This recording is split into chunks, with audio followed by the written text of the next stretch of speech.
Reels वाली बहू। प्रज्ञा को रील्स बनाने का बड़ा ही क्रेज है और वो दिन भर रील्स बनाती रहती है।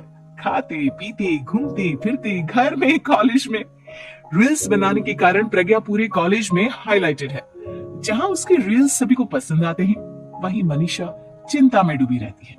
एक रोज जब खाते हुए प्रज्ञा रील्स बना रही होती है, तब मनीषा कहती है, एक मिनट भी चैन नहीं है इस लड़की को। ये नहीं कि खाना तो आराम से खा ले, लेकिन नहीं, अरे थोड़ी देर रील्स नहीं बनाओगी तो आसमान नहीं टूट पड़ेगा। अरे मम्मी, इसी को तो कहते हैं डिटर्मिनेशन। तुम नहीं समझोगी ये सब। भगवान, इस लड़की को सद्बुद्धि दे। जब देखो तब टेढ़ा बाका मुंह बनाती रहती है। मनीषा की बात का प्रज्ञा पर जरा भी असर नहीं होता और वो खाते खाते रील्स बनाती रहती है। दिन बीतने लगते हैं और देखते देखते प्रज्ञा का कॉलेज भी खत्म हो जाता है। आए दिन कोई ना कोई मनीषा को प्रज्ञा की शादी करवाने का सुझाव दी जाता है। सब ठीक ही कहते हैं, प्रज्ञा की शादी कर देनी चाहिए। अपने घर के काम काज में व्यस्त हो जाएगी तो खुद ही ये रील्स और नाच गाना बंद हो जाएगा। मनीषा और प्रेम प्रज्ञा के लिए एक अच्छा लड़का ढूंढने लगते हैं और तभी विकी का रिश्ता प्रज्ञा के लिए आता है, जिसने प्रज्ञा को उसकी रील्स देखकर पसंद कर लिया था। अगले दिन विकी अपने माता पिता के साथ प्रज्ञा के घर पहुंच जाता है और प्रज्ञा साड़ी पहने हाथों में चाय की ट्रे लिए उनके सामने आती है। जब विकी को पसंद है तो हमें भी बहू पसंद है। बहन जी, आप बारात की तैयारी कीजिए। एक बार लड़का लड़की अकेले में बात कर ले तो अच्छा रहेगा। हाँ हाँ, क्यों नहीं।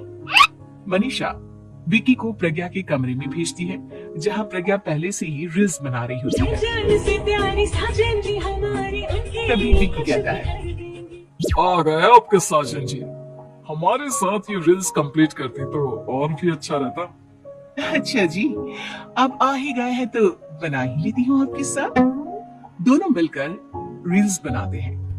जब वी मीट और तुरंत पोस्ट भी कर देते हैं। फिर विकी कहता है, जब आप साड़ी में चाय लेकर आई तब मुझे लगा कि कहीं मैं गलत करने तो नहीं आ गया।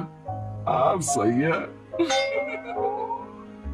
दोनों की शादी पक्की हो जाती है और शादी के दिन भी प्रज्ञा रील्स बनाने से चूकती नहीं। यहाँ तक कि बारात के समय भी नाचते हुए रील्स बनाती है। सभी लोग प्रज्ञा की तारीफ के फूल बांध देते हैं और प्रज्ञा नाचती गाती अपनी ससुराल चली जाती है। सब कुछ अच्छा चल रहा होता है। प्रज्ञा यहाँ भी दिन भर हर चीज की रील्स बनाती रहती है।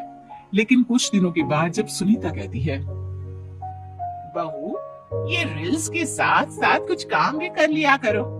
वैसे तुझे और क्या क्या बनाना आता है?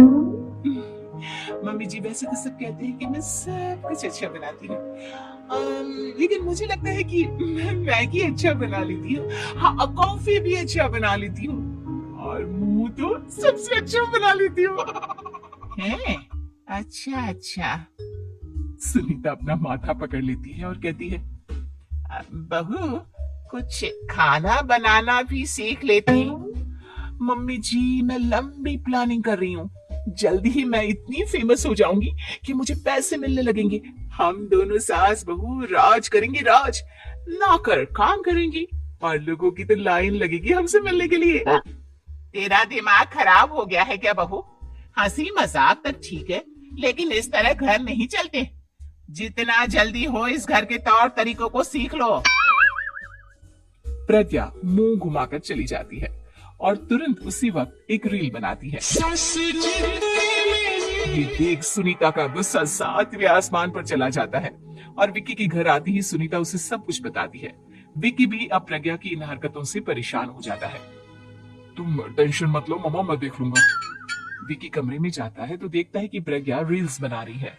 विक्की बड़े ही प्यार से प्रज्ञा से कहता है, प्रज्ञा, इन सब के लिए मैं तुम्हें मना नहीं कर रहा हूँ, लेकिन फिर भी हर वक्त तो ये अच्छा नहीं लगता ना।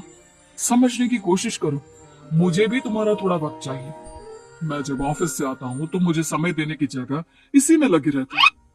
तुम ज्यादा ही सोच रहे हो। तुम भी मेरे साथ रील्स